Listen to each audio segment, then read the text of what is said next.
Hello children, welcome back to our channel Rimika's Diary. நம்ம வந்து CBSE maths grade 6 NCERT syllabus தான் பார்த்துட்ருக்குறோம். அதில் வந்து சாப்டர் 1, சாப்டர் 2, சாப்டர் 3 சம்ஸ் எல்லாமே சால்வ் பண்ணி நம்ம சேனலில் போஸ்ட் பண்ணியிருக்கிறோம். கண்டிப்பாக போய் செக் பண்ணி பாருங்கள். உங்களுக்கு ஈஸியாக இருக்கணும் அப்படின்றதுக்காண்டி நம்ம சேனலில் ஒரு பிளேலிஸ்ட் க்ரியேட் பண்ணியிருக்கிறோம், CBSE கிளாஸ் 6 மேக்ஸ் அப்படின்னு சொல்லிட்டு. ஸோ அதில் போய் செக் பண்ணி பார்த்தீங்கன்னா உங்களுக்கு கிளியராக புரியும். ஓகே சில்ட்ரன், நம்ம சேனலை ஃபர்ஸ்ட் டைம் பார்க்குறீங்க அப்படின்னா கண்டிப்பாக சப்ஸ்கிரைப் பண்ணுங்கள். ஆல்ரெடி சப்ஸ்கிரைப் பண்ணி சப்போர்ட் பண்ணிகிட்ருக்கிற சில்ட்ரன் எல்லாருக்குமே ரொம்ப ரொம்ப தேங்க்ஸ். சாப்டர் 4 ஸ்டார்ட் பண்ணலாம். பேசிக் ஜியோமெட்ரிக்கல் ஐடியாஸ். ஸோ அதோட இன்ட்ரடக்ஷன் பார்ட் தான் இப்போ பார்க்க போகிறீங்க. ஸோ அதில் வந்து ஃபர்ஸ்ட் வந்து பார்த்தீங்கன்னா பாயிண்ட். ஸோ பாயிண்ட்ன்றது ஜியோமெட்ரிக்கல் லாங்குவேஜில் வந்து ஒரு பாயிண்ட் அப்படின்னா அந்த பாயிண்ட்டுக்கு நம்ம ஒரு நேமிங் பண்ணுவோம். Point A, point B, point C, point Q, அந்த மாதிரி. ஸோ பாயிண்ட் அப்படின்றது ஜஸ்ட் ஒரு பாயிண்ட், அவ்வளோதான். நெக்ஸ்ட் வந்து line segment. So line segment அப்படின்றது ஒரு ரெண்டு பாயிண்ட்டை வந்து ஜாயின் பண்ணுறது தான் line segment. So line segment அப்படின்றது அதுக்கு வந்து ஒரு ஃபிக்ஸட் பாயிண்ட் இருக்கும், ஸ்டார்டிங் பாயிண்ட்டும் இருக்கும், எண்டிங் பாயிண்ட்டும் இருக்கும். இப்போ PQ அப்படின்றது P, இந்த லைன் செக்மெண்ட் வந்து P பாயிண்ட்லேருந்து தான் ஸ்டார்ட் ஆகுது, Q பாயிண்டில் எண்ட் ஆகுது, அவ்வளோதான். அதுதான் லைன் செக்மெண்ட். ஸோ அதுக்கு ஒரு ஸ்டார்டிங் ஃபிக்ஸட் பாயிண்ட்டும் இருக்கும், எண்டிங் ஃபிக்ஸட் பாயிண்ட்டும் இருக்கும். இப்போ நம்ம வெறும் லைன் அப்படின்னா அதுக்கு என்னென்னா அதுக்கு ஸ்டார்டிங் பாயிண்ட்டும் இருக்காது, எண்டிங் பாயிண்ட்டும் இருக்காது. ரெண்டு சைடுமே லைன் வந்து எக்ஸ்டெண்டிங் ஆகிக்கிட்டே இருக்கும், எங்கே ஃபினிஷ் ஆகும்னு நமக்கு தெரியாது. ஸோ அந்த லைனில் வந்து நம்ம ஏதாவது நேமிங் பண்ணிக்கலாம், YZன்னு பாயிண்ட் பண்ணிக்கலாம். பட் ஆனால் அதுக்கு வந்து ஃபினிஷிங் இருக்காது, எண்டிங் பாயிண்ட் இருக்காது, நெவர் ஸ்டாப் அப்படின்னு சொல்லலாம். ஸோ அதனால தான் இந்த மாதிரி ஆரோ மார்க் போடுறோம். இந்த சைடும் எக்ஸ்டெண்ட் ஆகிட்டே இருக்கும், இந்த சைடும் நமக்கு எக்ஸ்டெண்ட் ஆகிட்டே இருக்கும், அதுதான் லைன். ஸோ லைனுக்கும் லைன் செக்மெண்ட்டுக்கும் டிஃப்ரென்ஸ் நல்லா பார்த்துக்கோங்க. அப்புறம் ரே அப்படின்னா என்னென்னா RAY, ரே அப்படின்னா அதுக்கு ஸ்டார்டிங் பாயிண்ட் இருக்கும், பட் எண்டிங் பாயிண்ட் இருக்காது. எண்டிங் வந்து எக்ஸ்டெண்ட் ஆகிக்கிட்டே இருக்கும், ஒன் சைட் மட்டும் எக்ஸ்டெண்ட் ஆகிட்டே இருந்துச்சுன்னா அதுதான் ரே. ஸோ இப்போ ரேஸ் நம்ம சன் ரேஸ்லாம் ஃபார் எக்ஸாம்பிள் வச்சுக்கலாம். சன்ன்றது ஸ்டார்டிங் பாயிண்ட், சன் ரேஸ் வந்து நமக்கு எக்ஸ்டெண்டிங் ஆகிக்கிட்டே இருக்கும். அதே மாதிரி டார்ச் லைட்டோட ரேயும் நம்ம எக்ஸாம்பிள் வச்சுக்கலாம். டார்ச் லைட்டுன்றது ஸ்டார்டிங் பாயிண்ட், அதுலேருந்து வர ரேஸ் வந்து எக்ஸ்டெண்ட் ஆகிட்டே இருக்கும். ஸோ இதெல்லாமே எக்ஸாம்பிள்ஸ் ஃபார் ரேன்னு சொல்லலாம். அடுத்து இன்டர்செக்டிங் லைன்ஸ். இன்டர்செக்டிங் லைன்ஸ்னால் டூ லைன்ஸ் வந்து இந்த மாதிரி கிராஸ் ஆகுறது, அதுதான் வந்து இன்டர்செக்டிங் லைன்ஸ். இப்போ லைன் 1, லைன் 2 பார்த்தீங்கன்னா இது ரெண்டும் கிராஸ் ஆகுது இல்லையா, இதுதான் வந்து இன்டர்செக்டிங் லைன்ஸ். ஸோ இது ரெண்டும் எந்த பாயிண்டில் டச் ஆகுது, கிராஸ் ஆகிறப்போ எந்த பாயிண்டில் கோயின்சைட் ஆகுதோ அந்த பாயிண்ட் நமக்கு வந்து பாயிண்ட் ஆஃப் இன்டர்செக்ஷன் அப்படின்னு நம்ம சொல்லுவோம். நெக்ஸ்ட் வந்து பேரலல் லைன்ஸ். பேரலல் லைன்ஸ்னா என்னதுன்னா டூ லைன்ஸ் வந்து போயிட்டே இருக்கும், பட் ஈக்குவல் டிஸ்டன்ஸ், அந்த ரெண்டு லைன்ஸ்க்கும் இன்பிட்வீனில் உள்ள டிஸ்டன்ஸ் வந்து ஈக்குவலாக வந்து மேனேஜ் ஆகிட்டே இருக்கும். எண்டிங் எவ்வளோ தூரம் போனாலும் அதே டிஸ்டன்ஸ் தான் மேனேஜ் ஆகும். ஃபார் எக்ஸாம்பிள் நீங்கள் வந்து பார்த்தீங்கன்னா ரயில்வே ட்ராக்லாம் எடுத்து பார்த்தா உங்களுக்கு தெரியும், அந்த ரெண்டு ட்ராக்குக்கும் நடுவில் உள்ள டிஸ்டன்ஸ் வந்து ஒரே மாதிரியாக போயிட்டே இருக்கும். இப்போ சப்போஸ் கிராஸ் ஆச்சு அப்படின்னா அது இன்டர்செக்டிங்காக மாறிடும், அது வந்து that is not parallel line. Parallel லைன்னா டூ லைன்ஸ்க்கும் ஈக்குவல் டிஸ்டன்ஸ் கம்ப்ளீட்டாக மேனேஜ் ஆகிட்டே இருக்கும். ஸோ நெக்ஸ்ட் வந்து கர்வ்ஸ். கர்வ்ஸ் அப்படின்றது இந்த மாதிரி நீங்கள் டிசைனில் வளைஞ்சு போட்டாலும் அது கர்வ்ஸ் அப்படின்னு தான் சொல்லுவோம். ஸோ கர்வ்ஸில் வந்து 3 டைப்ஸ் ஆஃப் கர்வ்ஸ் இருக்குது. Simple curve, closed curve, open curve. Simple curve அப்படின்றது வந்து அது வந்து எந்த விதமான கிராசிங்ஸும் இருக்காது. இப்போ இந்த இதுலலாம் பாருங்கள் இந்த மாதிரி கிராஸ் ஆகுது, இந்த மாதிரி கிராஸ் ஆகாமல் நம்ம ஓப்பன் கர்வையும் நம்ம வந்து சிம்பிள் கர்வ்னு சொல்லிக்கலாம். அப்புறம் இந்த மாதிரி இருந்தாலும் சிம்பிள் கர்வ். க்ளோஸ்டு கர்வ் அப்படின்றது க்ளோஸ் ஆகிருக்கணும், கம்ப்ளீட்டாக வந்து க்ளோஸ் ஆகிருக்கணும். க்ளோஸ் ஆகிருந்துச்சுன்னா அது வந்து க்ளோஸ்டு கர்வ். ஓப்பன் கர்வ்ன்றது இந்த மாதிரி ஓப்பன் ஆகிருக்கும், அதோட அந்த பாயிண்ட்ஸ்லாம் தெரியும் நமக்கு, அந்த ஸ்டார்டிங் பாயிண்ட் எண்டிங் பாயிண்ட்லாம் நமக்கு வந்து தெரியும், அதுதான் வந்து ஓப்பன் கர்வ். கர்வ் வந்து ப்ராப்பராக வந்து க்ளோஸ் ஆகிருக்காது. ஸோ நெக்ஸ்ட் வந்து பாலிகன்ஸ். பாலிகன்ஸ்னானது அது ஒரு ஷேப் தான். மோர் தென் 2 சைட்ஸ் இருந்துச்சுனாலே நம்ம அதை வந்து பாலிகன்ஸ் அப்படின்னு சொல்லிடுவோம். Polygons are shapes that has more than 2 sides. So polygons are made up of segments without curves on it. அதில் எந்த விதமான curvesம் இருக்காது, அந்த மாதிரி இருந்துச்சுன்னா தான் polygons. ஸோ இப்போ இந்த கோன் ஷேப்லலாம் பாருங்கள் இங்கே curve இருக்குது, ஸோ இதெல்லாம் பாலிகன் கிடையாது. ஸோ இப்போ ஃபஸ்ட்டு வந்து வேர்டிசஸ்னால் என்னன்னு பார்ப்போம் அடுத்து. ஸோ வேர்டிசஸ் அப்படின்னா என்னன்னா கார்னர்ஸ் ஆஃப் த ஷேப். ஒரு ஷேப் இருக்குன்னா அதுக்கு கார்னர்ஸ் இருக்கு இல்லையா, P, Q or S இருக்குல்ல, இதெல்லாமே வந்து வெர்டிசஸ். சைட்ஸ்னால் என்னதுன்னா அது ஒரு லைன்ஸ். கார்னர்ஸ் எல்லாம் ஜாயின் பண்ணுற லைன், அதுதான் சைட்ஸ். இப்போ Pன்றது ஒரு கார்னர், Qன்றது ஒரு கார்னர். ஸோ இதை ரெண்டையும் ஜாயின் பண்ணுறது, அதாவது வேர்டிசஸை ஜாயின் பண்ணுறது, அதுதான் சைட்ஸ். இப்போ PQன்றது ஒரு சைட், QRன்றது ஒரு சைட், RSன்றது ஒரு சைட், SPன்றது ஒரு சைடு. டயகனல்ஸ் அப்படின்றது வந்து இந்த மாதிரி அக்ராஸாக போகிறது, கார்னர்ஸ்க்கு அக்ராஸாக போகிறது. இப்போ சைட்ஸ் வந்து இதை வந்து நம்ம சைட்ஸ்ன்னு சொல்ல மாட்டோம். சைட்ஸ் வந்து இப்படி ஸ்ட்ரைட்டாக போகிறது தான் சைட்ஸ். கார்னர்ஸில் வந்து ஸ்ட்ரைட்டாக போகிறது சைட்ஸ், டயகனலாக போகாது சைட்ஸ் வந்து. பட் டயகனல்ஸ் வந்து அக்ராஸாக போகும், கார்னர்ஸில் அக்ராஸாக போகிறது தான் டயகனல்ஸ். ஸோ இப்போ இதில் வெர்டிசஸ் என்னென்னு பார்த்தீங்கன்னா PQRS இதெல்லாம் வெர்டிசஸ். சைட்ஸ் வந்து PQ, QR, RS, SP. Diagonals வந்து PR and SQ இல்லைன்னா QS எப்படின்னாலும் நம்ம சொல்லிக்கலாம். Next angles. ஆங்கிள்ஸ் வந்து என்னதுன்னா 2 rays that meets in a common point. ஒரு 2 ரே இருக்குது அப்படின்னா, இந்த மாதிரி ஒரு 2 ரே இருக்குன்னா அதில் காமன் பாயிண்டில் வந்து நமக்கு வந்து 2 ரேயும் ஜாயின் ஆகிருக்கும், அந்த இதில் ஃபார்ம் ஆகிறது ஆங்கிள் அப்படின்னு. இப்போ ஆங்கிள் ஃபார்ம் ஆகுறது நான் உங்களுக்கு அகைன் எக்ஸ்பிளைன் பண்ணுறேன். ஸோ இப்போ வந்து எம்னு ஒரு ரே இருக்குது, என்னன்னு ஒரு ரே இருக்குதுன்னு வச்சுக்கோங்க. ஸோ ரேனா நான் ஆல்ரெடி சொல்லியிருக்கேன், ஸ்டார்டிங் பாயிண்ட் இருக்கும், எண்டிங் பாயிண்ட் வந்து எக்ஸ்டெண்ட் ஆகிட்டே தான் இருக்கும், இருக்காது எண்டிங் பாயிண்ட் எக்ஸ்டெண்ட் ஆகிட்டே இருக்காது. ஸோ இந்த 2 ரேயும் காமனாக ஒரு பாயிண்டில் வந்து மீட் பண்ணுவோம்ல, அங்கே ஃபார்ம் ஆகிறதா நம்ம ஆங்கிள் அப்படின்னு சொல்லுவோம். ஸோ இந்த ஆங்கிள், இந்த ரேக்குள்ளே இருக்கிற பாயிண்ட் வந்து இன்டீரியர் பாயிண்ட்டுன்னு சொல்லுவோம், இந்த ரேக்கு வெளியில் இருக்கிற பாயிண்ட் வந்து எக்ஸ்டீரியர் பாயிண்ட்டுன்னு சொல்லுவோம். இப்போ K வந்து இன்டீரியர் பாயிண்ட், L வந்து எக்ஸ்டீரியர் பாயிண்ட்டு, அப்புறம் இங்கே சைடில் இருக்கிறத நம்ம சைடாம் அப்படின்னு சொல்லுவோம். அப்புறம் அது 2 ஜாயிண்ட் ஆகிற காமன் பாயிண்ட் வந்து வேர்டெக்ஸ் அப்படின்னு சொல்லுவோம். நெக்ஸ்ட் வந்து ட்ரையாங்கிள்ஸ். இப்போ இதில் வந்து ஆங்கிள் நம்ம எப்படி எழுதலாம் அப்படின்னா MON அப்படின்னு எழுதிக்கலாம், இல்லை NOM அப்படின்னு எழுதிக்கலாம். நமக்கு எங்கே ஆங்கிள் ஃபார்ம் ஆகுதோ அதை வந்து சென்டரில் வச்சுட்டு நம்ம எழுதணும். அப்புறம் ட்ரையாங்கிள் பார்த்தீங்கன்னா, ட்ரையாங்கிளில் வந்து ABC இது 3மே வந்து வெர்டிசஸ். ABC வந்து வெர்டிசஸ். சைட்ஸ் வந்து என்னதுன்னா AB ஒரு சைடு, BC ஒரு சைடு, CA ஒரு சைடு. இது 3மே சைட்ஸ் அப்படின்னு சொல்லுவோம். ஆங்கிள்ஸ் வந்து பார்த்தீங்கன்னா இதில் வந்து 6 வேஸில் வந்து நம்ம வந்து ஆங்கிள்ஸ் எழுதலாம். இப்போ ஏக்கு பார்த்தீங்கன்னா நம்ம வந்து ஏஐ மிடில் வச்சுட்டு எழுதுவோம். அப்போ ஏஐ மிடில் வச்சுட்டு எழுதுறப்ப CABன்னு எழுதிக்கலாம், BACன்னு எழுதிக்கலாம் ஏயோட ஆங்கிள்ஸ். இப்போ பியோட ஆங்கிள்ஸ் பார்த்தீங்கன்னா பிஏ மிடில் வச்சுப்பீங்க, அப்போ ABCன்னு எழுதிக்கலாம், CBAன்னு எழுதிக்கலாம். சியோட ஆங்கிள் பார்த்தீங்கன்னா சிஏ மிடில் வச்சுப்பீங்க, அப்போ ACBன்னு எழுதிக்கலாம், BCAன்னு எழுதிக்கலாம். ஸோ இந்த மாதிரி தான் நம்ம ஆங்கிள்ஸ் வந்து எழுதணும். ஸோ இப்போ ட்ரையாங்கிளில் வந்து சைட்ஸ் எப்படி எழுதணும், வெர்டிசஸ் எப்படி எழுதணும், ஆங்கிள்ஸ் எப்படி எழுதணும்னு அண்டர்ஸ்டாண்ட் ஆகிருக்கும். நெக்ஸ்ட் வந்து குவாடிலேட்ரல்.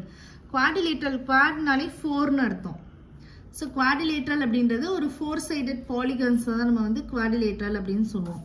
இப்போ நான் வந்து இது குவாடிலேட்ரல் எக்ஸாம்பிளுக்கு இதை நான் வரைஞ்சிருக்கிறேன். இதில் வந்து சைட்ஸ் பார்த்தீங்கன்னா இப்போ வந்து CDன்றது ஒரு சைடு, Dன்றது ஒரு சைடு, EF அப்படின்றது ஒரு சைடு, FCன்றது ஒரு சைடு. ஸோ இங்கேயுமே 4 ஆங்கிள்ஸ் ஃபார்ம் ஆகிருக்கும். 1 2 3 4 ஆங்கிள்ஸுமே ஃபார்ம் ஆகிருக்கும். இப்போ டியோட ஆங்கிள் நம்ம எழுதணும்னா CDE அப்படின்னு எழுதலாம். ஈயோட ஆங்கிள் எழுதுகிறப்போ FEDன்னு எழுதலாம். அதுக்கப்புறம் எஃபோட ஆங்கிள் எழுதுகிறப்போ CFE அப்படின்னு எழுதலாம். அதுக்கப்புறம் சியோட ஆங்கிள் எழுதுகிறப்ப DCF. ஸோ இதை எப்படி ரிவர்ஸ்லேயே எழுதிக்கலாம், பட் எதை ஆங்கிள் எழுதுகிறோமோ அது சென்டரில் வச்சு எழுதணும். அடுத்து அட்ஜசன்ட் சைட்ஸ். அட்ஜசன்ட் சைட்ஸ்னால் அடுத்து உள்ள சைட்ஸ் அப்படின்னு அர்த்தம். இப்போ சின்றது சிக்கு அடுத்து என்ன இருக்குது, சிடின்றது ஒரு அட்ஜசன்ட் சைடு, டிஇன்றது ஒரு அட்ஜசன்ட் சைடு, EF அப்படின்றது ஒரு அட்ஜசன்ட் சைடு, FCன்றது ஒரு அட்ஜசன்ட் சைடு. அட்ஜசன்ட்ன்றது அடுத்து இருக்கிறது அப்படின்னு அர்த்தம். அதே மாதிரி அட்ஜசன்ட் ஆங்கிள்ஸ்ன்றது அடுத்து இருக்கிற ஆங்கிள். இப்போ சியில் ஒரு ஆங்கிள் ஃபார்ம் ஆயிருக்கும், சிக்கு அடுத்து இருக்கிற ஆங்கிள் வந்து என்னது, சியும் டியும் ஒரு அட்ஜசன்ட் ஆங்கிள், டியும் இயும் ஒரு அட்ஜசன்ட் ஆங்கிள், இயும் எஃப்பும் ஒரு அட்ஜசன்ட் ஆங்கிள், எஃப்பும் சியுன்றது ஒரு அட்ஜசன்ட் ஆங்கிள். ஸோ இதை வந்து இந்த மாதிரி தான் எழுதணும். சிடின்றது ஒரு அட்ஜசன்ட், டிஇன்றது ஒரு அட்ஜசன்ட், EF அப்படின்றது ஒரு அட்ஜசன்ட், FCன்றது ஒரு அட்ஜசன்ட். ஸோ இதே இது ஆப்போசிட் ஆங்கிள்ஸ் அப்படின்றது ஆப்போசிட்டாக ஃபார்ம் ஆகிருக்கிற ஆங்கிள். இப்போ வந்து சியூ இந்த இயூ வந்து ஒரு ஆப்போசிட் ஆங்கிள். அதே மாதிரி டியூ எஃப்ன்றது ஒரு ஆப்போசிட் ஆங்கிள்ஸ். ஸோ இதையும் இந்த மாதிரி எழுதலாம்.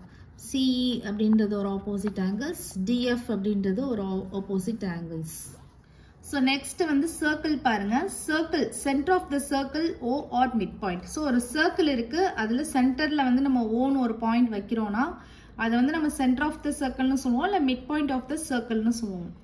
நெக்ஸ்ட் வந்து ரேடியஸ். ரேடியஸ்னா என்னதுன்னா ஓல இருந்து நமக்கு அந்த சென்டர் பாயிண்ட்ல இருந்து நம்ம அந்த சர்க்கம்ஃபரன்ஸ்ல எந்த இடத்துல நமக்கு போய் ஜாயின் பண்ணாலும் அது வந்து நமக்கு ரேடியஸ் அப்படின்னு சொல்லுவோம். ஸோ இந்த இடத்துல ஓடி அப்படின்றது ரேடியஸ்.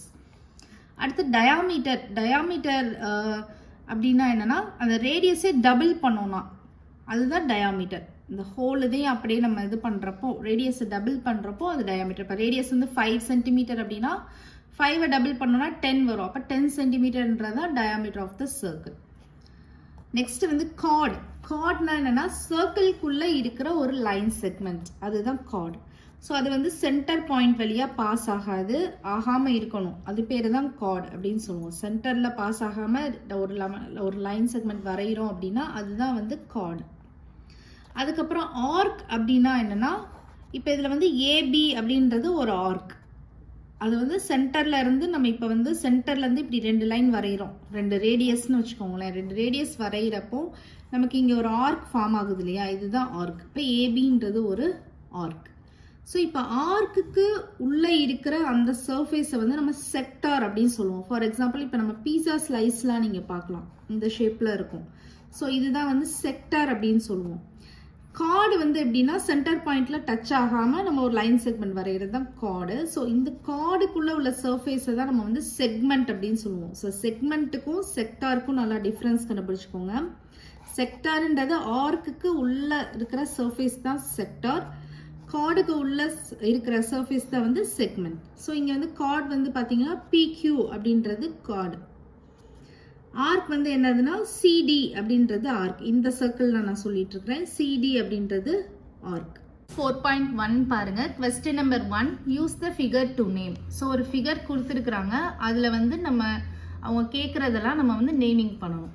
இப்போ ஃபர்ஸ்ட் ஏல வந்து என்ன கேட்டிருக்காங்கன்னா 5 பாயிண்ட்ஸ் கேட்டிருக்கிறாங்க. ஸோ நம்ம இன்ட்ரடக்ஷன் பார்ட்டில் ஆல்ரெடி நான் எல்லாமே டீட்டெயிலாக சொல்லி கொடுத்துருக்குறேன். ஸோ இப்போ ஃபர்ஸ்ட் வந்து நம்ம அதில் 5 பாயிண்ட்ஸ் எழுதணும். ஸோ இந்த ஃபிகரில் பாயிண்ட்ஸ் என்னென்னது அப்படின்னு சொல்லி பார்த்தீங்கன்னா DEOBC இது எல்லாமே பாயிண்ட்ஸ். ஸோ இப்போ வந்து D, E, O, B, C அந்த மாதிரி அவங்க எத்தனை பாயிண்ட்ஸ் சொல்கிறாங்களோ அதை நம்ம எழுதிடணும். அடுத்து வந்து பியில் வந்து என்ன கேட்குறாங்கன்னா லைன், எனி 1 லைன் தான் கேட்குறாங்க. நீங்கள் இதில் வந்து ஏதாச்சும் ஒரு ஆன்சர் எழுதுனா போதும். இப்போ நம்ம லைன்னா என்ன அப்படின்னு சொல்லி பார்த்துருக்குறோம். லைன் அப்படின்னா அது வந்து 2 சைடுமே, அதுக்கு வந்து ஸ்டார்டிங்கும் இருக்காது எண்டிங்கும் இருக்காது, போத் சைட்ஸுமே வந்து எக்ஸ்டெண்ட் ஆகிட்டே போகும், அதுதான் லைன் அப்படின்னு சொல்லியிருக்கிறோம். ஸோ இங்கே வந்து லைன் அப்படின்றது நான் ஒரு 4 ஆப்ஷன்ஸ் கொடுக்குறேன், நீங்கள் எதுனாலும் நீங்கள் ஏதாச்சும் ஒரு லைன் எழுதுனா போதும். டிஇ ஒரு லைன் தான், ஏன்னா இங்கேயும் நமக்கு எக்ஸ்டெண்ட் ஆகுது, இங்கேயும் ஒரு எக்ஸ்டெண்ட் ஆகுது, ஒரு ஃபிக்ஸட் பாயிண்ட் இல்லை, ஸ்டார்டிங் பாயிண்ட்டும் ஃபிக்ஸடாக இல்லை, எண்டிங் பாயிண்ட்டும் நமக்கு ஃபிக்ஸடாக இல்லை. ஸோ டிஇ வந்து ஒரு லைன். லைனோட சிம்பிள் வந்து நம்ம டிஇ எழுதிட்டோம்னா அதுக்கு மேலே இந்த மாதிரி போகணும், அதுதான் லைனோட சிம்பிள். அப்புறம் டிஓவும் ஒரு லைன் தான். ஸோ டிஓவும் பார்த்தீங்கன்னா இந்த ஓன்ற பாயிண்ட் வந்து இங்கே எக்ஸ்டெண்ட் ஆகுது, அதே மாதிரி டி வந்து இங்கே எக்ஸ்டெண்ட் ஆகுது. ஸோ டிஓ அப்படின்றது ஒரு லைன் தான். அப்புறம் டிபி பாருங்க, டியும் வந்து இங்கே எக்ஸ்டெண்ட் ஆகிட்டு இருக்கு, பியும் இங்கே எக்ஸ்டெண்ட் ஆகிட்டு இருக்கு. அப்போ டிபியும் நம்ம ஒரு லைனாக எடுத்துக்கலாம். அப்புறம் இபி கூட ஒரு லைன் தான். ஸோ இ வந்து இங்கே எக்ஸ்டெண்ட் ஆகுது, பி வந்து இங்கே எக்ஸ்டெண்ட் ஆகுது. ஸோ அதுவும் ஒரு லைன் தான். ஸோ இது போக இன்னும் நிறையா லைன்ஸ் நம்ம தேடி எடுக்கலாம், பட் நமக்கு வந்து ஒரு லைன் தான் கேட்டிருக்காங்க, ஒரு இது எழுதினாலே நமக்கு போதும். நெக்ஸ்ட் சி வந்து என்ன கேட்டிருக்கிறாங்க, 4 ரேஸ் கேட்குறாங்க. ஸோ ரேஸ்னால் நம்ம என்ன சொல்லியிருக்கிறோம், ஸ்டார்டிங் பாயிண்ட் இருக்கும், எண்டிங் பாயிண்ட் இருக்காது. ஸ்டார்டிங் பாயிண்ட் மட்டும் ஃபிக்ஸடாக இருக்கும், எண்டிங் பாயிண்ட் வந்து எக்ஸ்டெண்ட் ஆகிட்டே இருக்கும், அதுதான் ரேஸ். ஸோ 4 ரேஸ் கேட்குறாங்க. ஸோ இப்போ இதுலேருந்து பார்த்தீங்கன்னா ஓபி வந்து ஒரு ரேஸ் தான். ஸோ ஓன்றது வந்து ஒரு ஃபிக்ஸட் பாயிண்ட்டு, இந்த சைடு மட்டும் எக்ஸ்டெண்ட் ஆகிட்டே இருக்கு பாருங்க, பி மட்டும் எக்ஸ்டெண்ட் ஆகிட்டே இருக்கு. ஸோ ஒரு ஸ்டார்டிங் பாயிண்ட் இருக்கும், பட் எண்டிங் பாயிண்ட் இருக்காது, எக்ஸ்டெண்டிங் ஆகிட்டே இருக்கும், அதுதான் ரே. ஸோ ஓபி ஒரு ரே தான். ஸோ இந்த ரேக்கு சிம்பிள் என்ன அப்படின்னு சொல்லி பார்த்தீங்கன்னா இந்த மாதிரி ஒரு சைடு மட்டும் நமக்கு ஆரோ மார்க் இருக்கணும். அதுதான் ரேயோட சிம்பிள். லைனுக்கு வந்து 2 சைடு ஆரோ மார்க் இருக்கும். ரேஸ்க்கு வந்து ஏன்னா 2 சைடு எக்ஸ்டெண்ட் ஆகுறனால 2 சைடு இந்த மாதிரி ஆரோ மார்க் இருக்கும். ரேஸ்க்கு வந்து நமக்கு ஒரு சைடு மட்டும் தான் எக்ஸ்டெண்ட் ஆகுது. ஸ்டார்டிங் பாயிண்ட் வந்து ஃபிக்ஸடாக இருக்குது. ஸோ இதுதான் ரேயோட சிம்பிள். அடுத்து இபி கூட ஒரு ரே தான். இபி பாருங்கள், இ வந்து ஸ்டார்டிங் பாயிண்ட் ஃபிக்ஸடாக இருக்குது, பட் பி வந்து நமக்கு எக்ஸ்டெண்ட் ஆகிட்டே இருக்குது. ஸோ இது வந்து ஒரு ரே தான். அதே மாதிரி டிபி கூட ஒரு ரே தான். டி ஃபிக்ஸடாக இருக்குது, பி வந்து எக்ஸ்டெண்ட் ஆகுது. அதே மாதிரி டிஇயும் நமக்கு ஒரு ரே தான். டி வந்து ஃபிக்ஸடாக இருக்குது, இ வந்து எக்ஸ்டெண்ட் ஆகுது. ஓஇ கூட ஒரு ரே தான். ஓ வந்து ஃபிக்ஸடாக இருக்குது, இ வந்து எக்ஸ்டெண்ட் ஆகுது. ஸோ நெக்ஸ்ட் வந்து டி என்ன கேட்டிருக்கிறாங்கன்னா 5 லைன் செக்மெண்ட்ஸ் கேட்குறாங்க. லைன் செக்மெண்ட்ஸ்னால் என்ன சொல்லியிருக்கிறோம், அதுக்கு ஒரு ஃபிக்ஸட் ஸ்டார்டிங் பாயிண்ட் இருக்கும், ஃபிக்ஸட் எண்டிங் பாயிண்ட்டும் இருக்கும். ஸோ இப்போ இந்த லைன் செக்மெண்ட்ஸ்க்கு வந்து பார்த்திங்கன்னா சிம்பிள் வந்து ஜஸ்ட் ஒரு லைன் வரைஞ்சா போதும். அதுதான் வந்து லைன் செக்மெண்ட்டோட சிம்பிள். இப்போ லைன் செக்மெண்ட் வந்து இந்த நம்ம ஃபிகரில் என்ன பார்க்கலாம், டிஇ வந்து ஒரு லைன் செக்மெண்ட், ஏன்னா அதுக்கு ஒரு ஸ்டார்டிங் பாயிண்ட் இருக்குது, ஒரு எண்டிங் பாயிண்ட் இருக்குது. அடுத்து இஓ கூட ஒரு லைன் செக்மெண்ட் தான், ஒரு ஸ்டார்டிங் பாயிண்ட் இருக்குது, ஒரு எண்டிங் பாயிண்ட் இருக்குது. ஓபி கூட ஒரு லைன் செக்மெண்ட் தான், ஒரு ஸ்டார்டிங் பாயிண்ட் இருக்குது, ஒரு எண்டிங் பாயிண்ட் இருக்குது. அப்புறம் இபி கூட ஒரு லைன் செக்மெண்ட் தான், ஒரு ஸ்டார்டிங் பாயிண்ட் இருக்குது, ஒரு எண்டிங் பாயிண்ட் இருக்குது. அப்புறம் டிஓ கூட ஒரு லைன் செக்மெண்ட் தான், ஸ்டார்டிங் பாயிண்ட் இருக்குது, எண்டிங் பாயிண்ட்டும் இருக்குது. ஸோ இது எல்லாத்தையும் நம்ம எழுதிடலாம். ஸோ கொஸ்டின் நம்பர் 2 பாருங்க. Name the line given in all possible 12 ways choosing only 2 letters at a time from the 4 given. So ஒரு லைன் கொடுத்துருக்குறாங்க, அதில் 4 பாயிண்ட்ஸ் கொடுத்துருக்குறாங்க, ஏபிசிடி அப்படின்னு சொல்லிட்டு. நம்ம வந்து லைன் வந்து எழுதணும், 12 பாசிபிள் வேஸில் எழுத சொல்கிறாங்க. ஸோ 1 டைம் நம்ம எழுதுகிறப்போ 2 லெட்டர்ஸை யூஸ் பண்ணி எழுத சொல்கிறாங்க. ஸோ லைன் அப்படின்னா லைனோட சிம்பிள் வந்து நமக்கு இந்த மாதிரி 2 சைடுமே எக்ஸ்டெண்ட் ஆகணும். ஸோ இந்த மாதிரி 2 சைடு ஏரோ மார்க் போடுறது தான் லைன். ஸோ இப்போ நம்ம வந்து மிஸ் ஆகக்கூடாது, எல்லா லெட்டர்ஸும் யூஸ் பண்ணி எழுதணும்னா ஃபஸ்ட்டு ஏ எடுத்தோன்னா, ஏ பாயிண்ட் எடுத்தோன்னா ஏ வச்சு பிசிடியை நம்ம வந்து யூஸ் பண்ணி எழுதிடலாம். அப்போனா நமக்கு லைன்ஸ் எதுவும் மிஸ் ஆகாது. அப்போது ஏபி, ஏசி, ஏடி. ஸோ இந்த இது 3 இது 12 வேஸ் கேட்டிருக்காங்க. நம்ம ஃபஸ்ட்டு 3 வேஸ் எழுதியாச்சு. செகண்ட் பி வச்சு எழுதணும், பிஏ, பிசி, பிடி, 6 வந்துருச்சு. அடுத்து சி வச்சு எழுதணும், சிஏ, சிபி, சிடி. அகைன் அடுத்து 3 வந்துடுச்சு. ஸோ 9 வந்துடுச்சு. இன்னும் 3 எழுதுனா கரெக்ட் ஆகிடும். ஸோ டி வச்சு எழுதலாம், டிஏ, டிபி, டிசி. ஸோ அவ்வளோதான். ஸோ 12 பாசிபிள் வேஸ் கிடச்சிருச்சு. நம்ம ஒவ்வொரு லைன் எழுதுகிறப்போ 2 லெட்டர்ஸ் எடுத்து யூஸ் பண்ணி எழுதுகிற மாதிரியும் ஆயிடுச்சு. நெக்ஸ்ட்டு வந்து கொஸ்டின் நம்பர் 3 பாருங்கள். Use the figure to name அப்படின்னு சொல்லிட்டு ஒரு ஃபிகர் கொடுத்துருக்குறாங்க, அதுக்கு சம் கண்டிஷன்ஸ் கொடுத்துருக்குறாங்க, அதை வச்சு நம்ம எழுதணும். ஸோ ஃபஸ்ட்டு என்ன கண்டிஷன் கொடுத்துருக்குறாங்க, a line containing point E. So point E இருக்கிற மாதிரி கேட்டிருக்கிறாங்க. அடுத்து வந்து பி வந்து என்ன கேட்டிருக்கிறாங்க, line on which O lies. அடுத்து சி வந்து என்ன கேட்டிருக்கிறாங்கன்னா லைன் பாசிங் த்ரூ ஏ.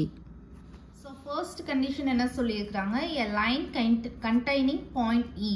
லைனில் வந்து பாயிண்ட் இ அப்படின்ற பாயிண்ட் வந்து இருக்கணும், அந்த மாதிரி நம்ம லைன் வந்து எழுத சொல்கிறாங்க. ஸோ நம்ம இங்கே இந்த ஃபிகரில் பாருங்கள், ஏஇ அப்படின்னு சொல்லிட்டு லைன் எடுக்கலாம்.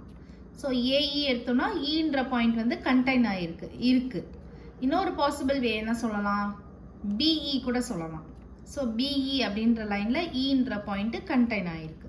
ஸோ நம்ம ஏதாச்சும் ஒரு லைன் எழுதுனா போதும், நிறையா பாசிபிள் வேஸ் போய்கிட்டே இருக்கும், பட் நம்ம ஏதாச்சும் ஒன்று எழுதுனா போதும். ஒன்று தான் கேட்டிருக்கிறாங்க, ஒன்று எழுதுனா போதும். நெக்ஸ்ட் பி என்ன சொல்லியிருக்கிறாங்க, line on which O lies. So ஓன்ற பாயிண்ட் வந்து அந்த லைனில் வந்து இருக்கணும், லை ஆகிருக்கணும், அந்த மாதிரி நமக்கு வந்து லைன் எழுத சொல்லியிருக்கிறாங்க. ஸோ நமக்கு வந்து ஓசி எழுதலாம், ஸோ இந்த லைனில் வந்து ஓன்ற பாயிண்ட்டு லை ஆகிருக்கு. அப்படி இல்லைன்னா சிஓ எழுதலாம். ஸோ எந்த மாதிரினாலும் நம்ம எழுதிக்கலாம், பட் அந்த சிம்பிள் கரெக்டாக போடணும்.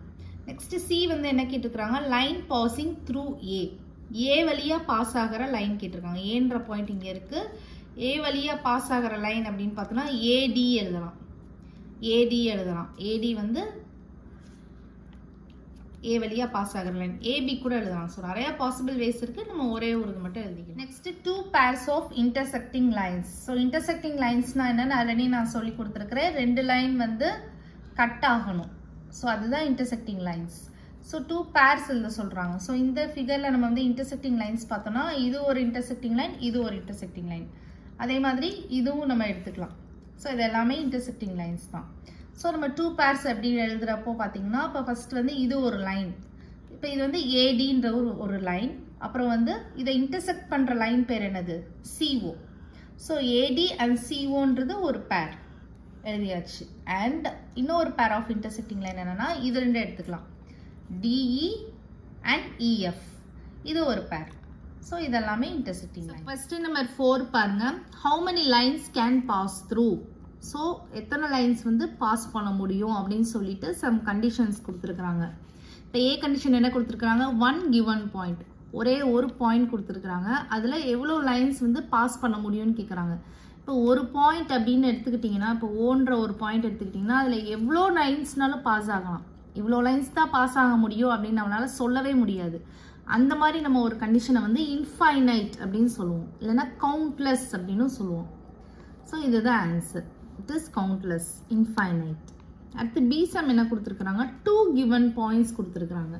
ஸோ ஒரு 2 பாயிண்ட் வச்சுட்டு ஒரு லைன் நம்ம வரைகிறோம் அப்படின்னா நம்மளால் எத்தனை லைன் வரைய முடியும், ஒன்லி 1 லைன் தான் வரைய முடியும். இப்போ PQ அப்படின்னு ஒரு லைன் வரைகிறோம் அப்படின்னா அது வழியாக ஒரே ஒரு லைன் தான் அதை வச்சு நம்மளால் ஃபார்ம் பண்ண முடியும். அப்போ 1 லைன் கேன் பி ஃபார்ம்டு, தான் ஆன்சர். அடுத்து கொஸ்டின் நம்பர் 5 பாருங்கள், draw a rough figure and label suitably in each of the following case. So வந்து அவங்க ஒரு கண்டிஷன் கொடுத்துருக்குறாங்க, ஒரு கேஸ் கொடுத்துருக்குறாங்க, நம்ம அதை வச்சு ஒரு ரஃப் ஃபிகர் வரைய சொல்கிறாங்க. ஸோ ஃபஸ்ட்டு ஏசம் என்ன கொடுத்துருக்குறாங்கன்னு பார்க்கலாம். Point P lies on AB. So AB அப்படின்றது ஒரு லைன். ஸோ இந்த லைனில் பாயிண்ட் P வந்து லை ஆகிருக்கணும் அப்படின்னு சொல்கிறாங்க. ஸோ AB அப்படின்னு ஒரு லைன் வரைஞ்சிக்கலாம். அதில் வந்து பாயிண்ட் P லை ஆகிருக்கணும் அப்படின்னா என்ன அர்த்தம்னா, அந்த AB அந்த லைனுக்குள்ளே பாயிண்ட் P இருக்கணும். லையாக இருக்கிறதுனா இருக்கிறது. ஸோ அதுதான் இது. அடுத்து பி சம் பாருங்க, XY அப்படின்னு ஒரு லைன் இருக்குது, PQ அப்படின்னு ஒரு லைன் இருக்குது, அது வந்து இன்டர்செக்ட் ஆகணும் அப்படின்னு சொல்லியிருக்கிறாங்க. எப்போ, எந்த இடத்துலனா அட் எம்ன்ற ஒரு பாயிண்டில். அப்போ 2 இன்டர்செக்டிங் லைன் எழுதிக்கோங்க, அதுக்கு நேம் கொடுத்துக்கோங்க, XY PQ அப்படின்னு சொல்லிட்டு, XY PQ அப்படின்னு சொல்லிட்டு. இந்த 2 லைனும் மீட் ஆகிற பாயிண்ட் இருக்கு இல்லையா, அதை வந்து நம்ம M அப்படின்னு நம்ம நேம் கொடுக்கணும். நெக்ஸ்ட்டு சி சம் பாருங்க, line contains E and F but not D. ஒரு லைன் இருக்கணும், அதில் ஈயும் எஃப்பும் இருக்கணும், பட் டி இருக்கக்கூடாது, டீன்ற பாயிண்ட்டு இருக்கக்கூடாது. அப்போ டீன்ற பாயிண்ட் வந்து நீங்கள் கீழேயோ இல்லை மேலேயோ எங்கேயாச்சும், ஆனால் அந்த லைனில் வந்து லை ஆகக்கூடாது, அந்த மாதிரி நீங்கள் ட்ரா பண்ணிக்கோங்க. நெக்ஸ்ட்டு டி சம் பாருங்கள், OP அப்படின்னு சொல்லிட்டு ஒரு லைன் இருக்குது, OQ அப்படின்னு சொல்லிட்டு ஒரு லைன் இருக்குது, அது வந்து இந்த 2 லைனும் மீட் ஆகிற பாயிண்ட் வந்து ஓவா இருக்கணும் அப்படின்னு சொல்லியிருக்காங்க.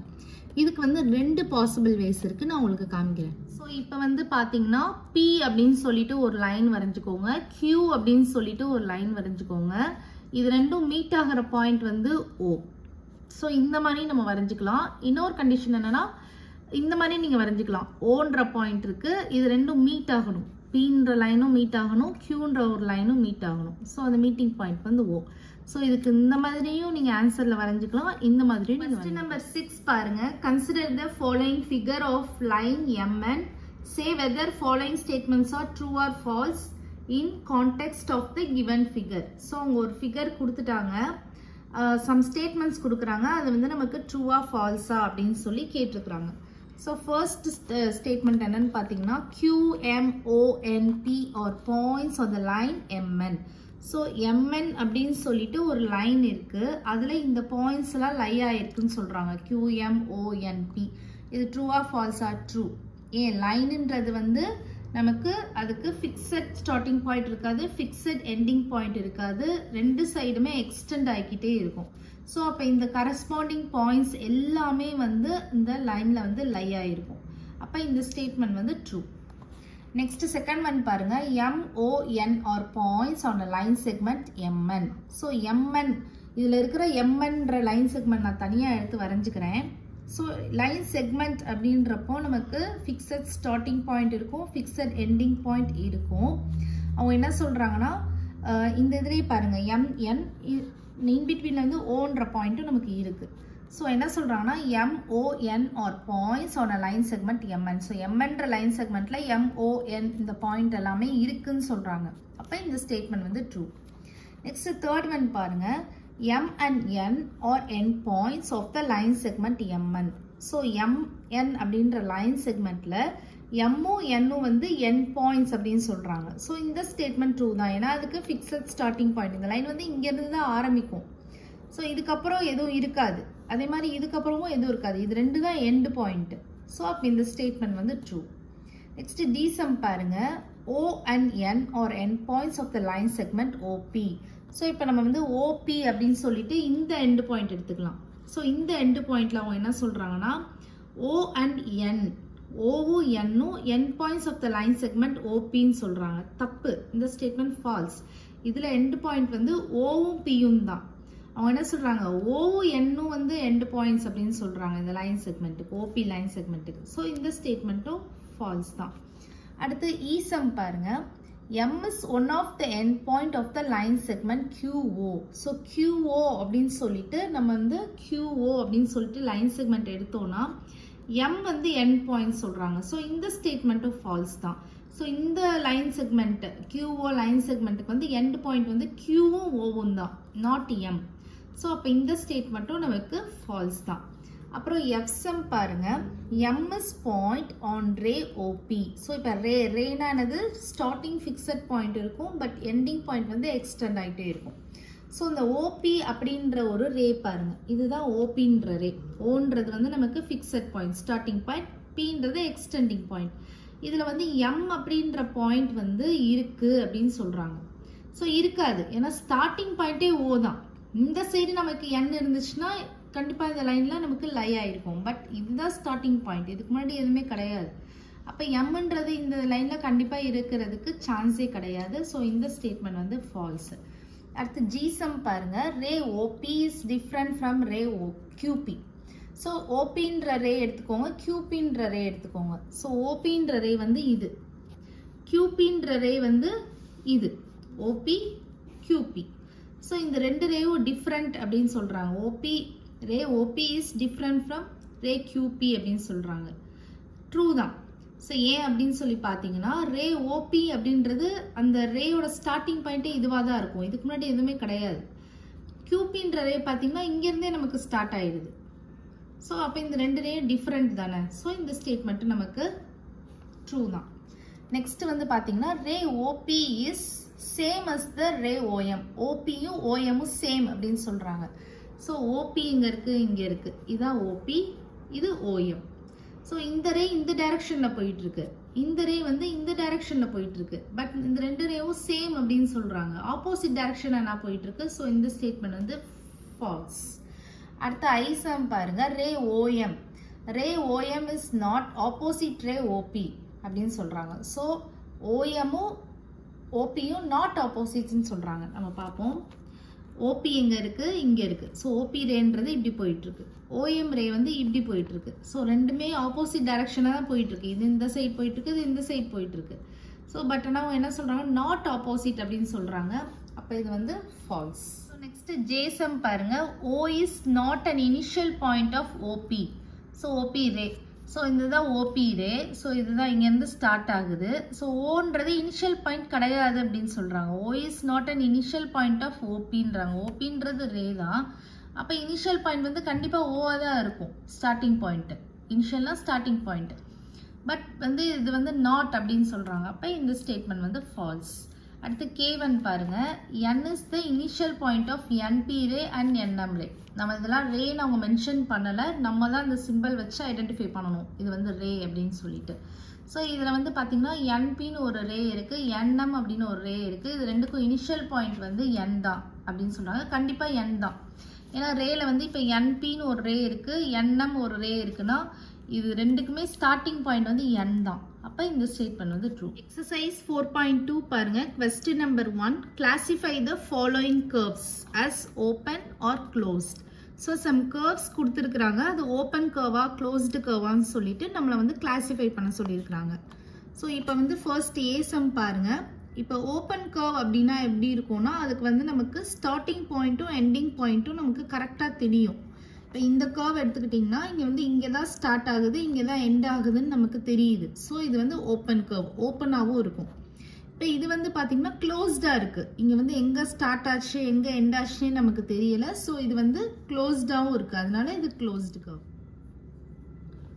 ஸோ சீசம் பாருங்க, இதுவுமே வந்து பார்த்தீங்கன்னா நமக்கு இனிஷியல் பாயிண்ட் இது, ஃபைனல் பாயிண்ட் இதுன்னு நமக்கு தெரியுது. ஸோ ஓப்பனாகவும் இருக்குது, அதனால இது ஓப்பன் கர்வ். இது வந்து பாருங்க எல்லா சைட்ஸுமே க்ளோஸ்டாக தான் இருக்குது. நமக்கு எங்கே இனிஷியல் பாயிண்ட் எங்கே ஃபைனல் பாயிண்ட் தெரில, அதனால இது ஒரு க்ளோஸ்டு கர்வ். இதுவுமே நமக்கு க்ளோஸ்டு கர்வ் தான், எல்லா சைட்ஸுமே க்ளோஸ்டாக தான் இருக்குது. இனிஷியல் பாயிண்ட் எது ஃபைனல் பாயிண்ட் எதுன்னு நம்மளால் ஐடென்டிஃபை பண்ண முடியல. ஸோ இது க்ளோஸ்டு கர்வ். Question number 2 பாருங்க, draw rough diagrams to illustrate the following. So நமக்கு வந்து அவங்க சொல்லியிருக்கிறாங்க ஓப்பன் கர்வ் வரைங்க, க்ளோஸ்டு கர்வ் வரைங்கன்னு நம்ம வந்து ஒரு ரஃப் டயக்ராமாக நமக்கு வரைஞ்சு காமிக்க சொல்லியிருக்கிறாங்க. ஸோ ஏசம் வந்து ஓப்பன் கர்வ் வரைய சொல்லியிருக்கிறாங்க. நம்ம என்ன விஷ் நம்மளுக்கு எப்படி வரையணுமோ அந்த மாதிரி வரைஞ்சிக்கலாம். ஏன்னா கர்வ்ஸ்னாலே அதுக்கு ஒரு ப்ராப்பர் ஷேப் இருக்காது. ஸோ நம்ம எந்த மாதிரினாலும் வரைஞ்சிக்கலாம். பட் ஓப்பன் கர்வ் அப்படின்றப்ப நமக்கு வந்து ஒரு இனிஷியல் பாயிண்ட் ஒரு ஃபைனல் பாயிண்ட் மட்டும் தெரிகிற மாதிரி நீங்கள் எந்த ஷேப்லனாலும் வரைஞ்சிக்கலாம். நெக்ஸ்ட் அதே மாதிரி க்ளோஸ்டு கர்வ் அப்படின்றப்போ வந்து எல்லா சைட்ஸுமே நமக்கு வந்து க்ளோஸ்டாக இருக்கணும். அது எல்லாமே நமக்கு வந்து க்ளோஸ்டு கர்வ் தான். ஸோ ஃபர்ஸ்ட் நம்பர் 3 பாருங்க, draw any polygon and shade it's interior. So நம்மளை வந்து பாலிகன் வரைஞ்சிட்டு அதுக்குள்ளே உள்ள ஏரியா வந்து ஷேட் பண்ண சொல்கிறாங்க. ஸோ பாலிகன்னா நான் என்ன சொல்லி கொடுத்துருக்குறேன், மோர் தென் 2 சைட்ஸில் எந்த டயக்ராமாக இருந்தாலும் அது பாலிகன் தான். ஸோ மோர் தென் 2 சைட்ஸ் இருக்கணும். அதே மாதிரி அதில் எந்த விதமான கர்வ்ஸ் இருக்கக்கூடாது, ஒன்லி ஸ்ட்ரைட் லைன்ஸ் தான் இருக்கணும். அதுதான் நமக்கு பாலிகன். ஸோ அந்த மாதிரி நீங்கள் எந்த டயக்ராம்னாலும் வரைஞ்சிக்கலாம். இது எல்லாமே பாலிகன் தான். ஏன்னா இது எல்லா டயக்ராம்ஸ்லையுமே மோர் தென் 2 சைட்ஸ் இருக்குது அண்ட் எந்த விதமான கர்வ்ஸுமே இல்லை. ஸோ இது எல்லாமே பாலிகன் தான். ஸோ வரைஞ்சிட்டு நம்ம ஷேட் பண்ணிடணும். அதுதான் ஃபர்ஸ்ட் நம்பர் 3க்கு ஆன்சர். ஃபர்ஸ்ட் நம்பர் 4 வந்து பாருங்க, consider the given figure and answer the questions. So அவங்க ஒரு ஃபிகர் கொடுத்துருக்குறாங்க, அதை கன்சிடர் பண்ணிவிட்டு அவங்க கேட்டிருக்கிற கொஸ்டின்ஸ்க்கு ஆன்சர் பண்ண சொல்கிறாங்க.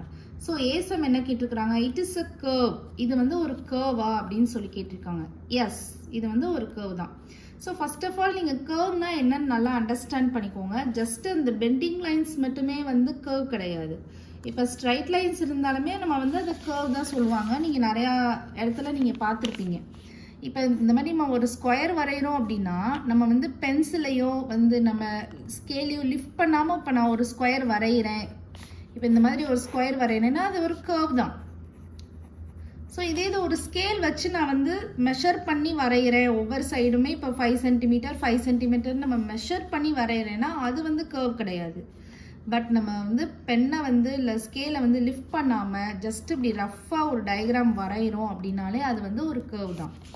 ஸோ நமக்கு அப்போ இதுவும் ஒரு கர்வ் தான். இது வந்து நமக்கு ஒரு ஸ்ட்ரைட் லைன்ஸ் மாதிரி தான் இருக்குது. பட் ஆனால் இதுவும் நமக்கு கர்வ் தான். ஏன்னா நம்ம அதை வந்து கையை எடுக்கவே தேவையில்ல, ஸ்கேலையும் லிஃப்ட் பண்ண தேவையில்ல, பென்சிலையும் லிஃப்ட் பண்ண தேவையில்ல, நம்ம ரஃப்பாக இப்படி வரைஞ்சிடலாம். அப்போ இது ஒரு கர்வ் தான். So it is a curve. Yes. Second வந்து கொஸ்டின் என்ன கேட்டிருக்காங்க, இட் இஸ் க்ளோஸ்டு கர்வ். இது வந்து க்ளோஸ்டு கர்வான்னு கேட்டிருக்காங்க. எஸ், இது வந்து க்ளோஸ்டு கர்வ் தான். ஸோ எல்லா சைடும் க்ளோஸ் ஆகிருக்கு. இனிஷியல் பாயிண்ட் எது ஃபைனல் பாயிண்ட் எது அப்படின்னு நமக்கு தெரியல. ஸோ இது வந்து க்ளோஸ்டு கர்வ் தான். ஃபர்ஸ்ட் நம்பர் 5 பாருங்க, illustrate if possible each one of the following with rough diagram. So illustrate அப்படின்னா எக்ஸ்பிளைன் பண்ண சொல்லியிருக்கிறாங்க. if possible each one of the following with rough diagram. So அவங்க கொடுத்துருக்கிற ஒவ்வொரு கண்டிஷனையுமே வந்து நம்ம ஒரு ரஃப் டயக்ராம் வச்சு நம்மளை வந்து எக்ஸ்பிளைன் பண்ண சொல்லியிருக்கிறாங்க. ஃபர்ஸ்ட் ஏசம் பாருங்க, a closed curve that is not a polygon. ஒரு closed curve வரைய சொல்லியிருக்கிறாங்க. பட் அது வந்து பாலிகனாக இருக்கக்கூடாது அப்படின்னு சொல்லியிருக்கிறாங்க.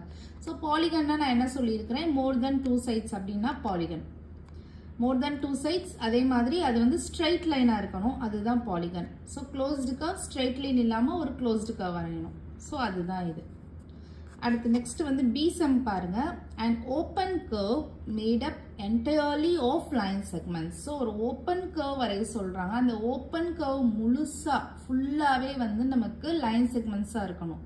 ஸோ இது ஒரு லைன் செக்மெண்ட், இது ஒரு லைன் செக்மெண்ட், இது ஒரு லைன் செக்மெண்ட், இது ஒரு லைன் செக்மெண்ட், இது ஒரு லைன் செக்மெண்ட், இது ஒரு லைன் செக்மெண்ட், இது ஒரு லைன் செக்மெண்ட். ஸோ எந்த விதமான கர்வ்ஸும் இருக்கக்கூடாது. லைன் செக்மெண்ட்ஸாலேயே ஒரு ஓப்பன் கர்வ் வந்து நம்மளை வந்து கிரியேட் பண்ண சொல்லியிருக்கிறாங்க. ஸோ ஒரு இனிஷியல் பாயிண்ட் எங்க ஃபைனல் பாயிண்ட் எங்கன்றது நமக்கு தெரியணும். ஸோ இந்த மாதிரி வரைஞ்சிக்கலாம். நெக்ஸ்ட் சீசம் பாருங்க, polygon with 2 sides. So 2 sides வச்சு ஒரு பாலிகன் வரைய சொல்லியிருக்கிறாங்க. நான் திருப்பி சொல்லியிருக்கிறேன், பாலிகன்னா மோர் தென் 2 சைட்ஸ் இருந்துச்சுன்னா தான் பாலிகன் சொல்லியிருக்கிறேன். ஸோ இவங்க வந்து 2 சைட்ஸ் யூஸ் பண்ணி பாலிகன் வரைய சொல்லியிருக்கிறாங்க. ஸோ அது கண்டிப்பாக பண்ணவே முடியாது. அப்போ ஆன்சர் வந்து இம்பாசிபிள். ஸோ எக்ஸசைஸ் 4.3 பாருங்கள். Question number 1, name the angles இந்த கிவன் ஃபிகர். ஸோ இந்த ஃபிகரில் வந்து இருக்கிற ஆங்கிள்ஸ் எல்லாத்தையுமே நம்மளை வந்து நேம் பண்ண சொல்கிறாங்க. ஸோ ஃபர்ஸ்ட் வந்து ஏ ஆங்கிள் எடுத்துக்கலாம். ஏவோட ஆங்கிள் எழுதுகிறப்போ சிம்பிளி இந்த மாதிரி சிம்பிள் ஆங்கிளோட சிம்பிள் வந்து இந்த மாதிரி போடுறது. ஸோ இந்த மாதிரி போட்டு ஏன்னு எழுதிக்கலாம். அப்படி இல்லைன்னா நம்ம எந்த ஆங்கிள் எழுதுகிறோமோ அதை மிடில் வச்சுட்டு எழுதணும்னு சொல்லிட்டு ஆல்ரெடி சொல்லியிருக்கிறேன். ஸோ அப்போ இந்த ஏக்கு நம்ம எப்படி எழுதலாம்? டிஏபின்னு எழுதிக்கலாம், இல்லை பிஏடின்னு எழுதிக்கலாம். DAP R PAT R A. அடுத்து பிக்கு பார்த்தீங்கன்னா சிம்பிளி இந்த மாதிரி பின்னு எழுதிக்கலாம். ஸோ பி யூஸ் பண்ணி எழுதுறது வந்து நம்ம வந்து ஏபிசின்னு எழுதிக்கலாம், இல்லை சிபிஏன்னு எழுதிக்கலாம். ABC or CBA or B. அடுத்து சியோட ஆங்கிள் எழுதுறப்போ சிம்பிளி சி இந்த மாதிரி எழுதிக்கலாம். அப்படி இல்லைன்னா DCB BCD, BCD or DCB or C. அடுத்து டியோட ஆங்கிள் எழுதுறப்போ டி மட்டும் எழுதிக்கலாம். அப்படி இல்லைன்னா டியை சென்டரில் வச்சுட்டு ADC CTA, CDA or ADC or D. இதுதான் question number 1. Question number 2 பாருங்க. In the given figure, name the point S. Name the points. So first condition என்ன சொல்லியிருக்கிறாங்கன்னா, in the interior of DOE. இப்போ DOE ஆங்கிள்குள்ள இன்டீரியர் பாயிண்ட் என்ன அப்படின்னு சொல்லி கேட்டிருக்கிறாங்க. First வந்து DOE வந்து ஐடென்டிஃபை பண்ணணும். DOE. ஸோ இந்த டிஓஇயை மட்டும் நீங்கள் கன்சிடர் பண்ணிக்கோங்க. டிஓஇ. ஸோ இந்த ஏரியாவை மட்டும் நீங்கள் கன்சிடர் பண்ணிக்கோங்க. இதுக்குள்ளே இருக்கிற இன்டீரியர் பாயிண்ட்ஸ், இந்த டிஓஇ இருக்கு இல்லையா, இங்கே வந்து ஆங்கிள் ஃபார்ம் ஆகும். இந்த ஏரியாக்குள்ளே இருக்கிற இன்டீரியர் பாயிண்ட்ஸ் என்னென்னு பார்க்கணும். நமக்கு ஏ தான் இன்டீரியர் பாயிண்ட், அப்போ ஏ தான் ஆன்சர். அடுத்து பி பாருங்க. இந்த எக்ஸ்டீரியர்னா வெளியிலன்னு அர்த்தம். இன்டீரியர்னா உள்ள, எக்ஸ்டீரியர்னா வெளியில. Of EOF. ஸோ EOF எங்கே இருக்குன்னு ஐடென்டிஃபை பண்ணுங்க. EOF. ஸோ EOFனா நீங்கள் இந்த ஏரியாவை மட்டும் தான் கவர் பண்ணணும். இங்கே ஃபார்ம் ஆகிற ஆங்கிள். EOFக்குள்ள இருக்கிற எக்ஸ்டீரியர் என்னென்ன இருக்குது அப்படின்னு சொல்லி பார்க்கணும். ஸோ EOFக்கு எக்ஸ்டீரியராக என்னென்ன பாயிண்ட்ஸ் இருக்குது? C இருக்குது, A இருக்குது, D. ஸோ சீசம் பாருங்க.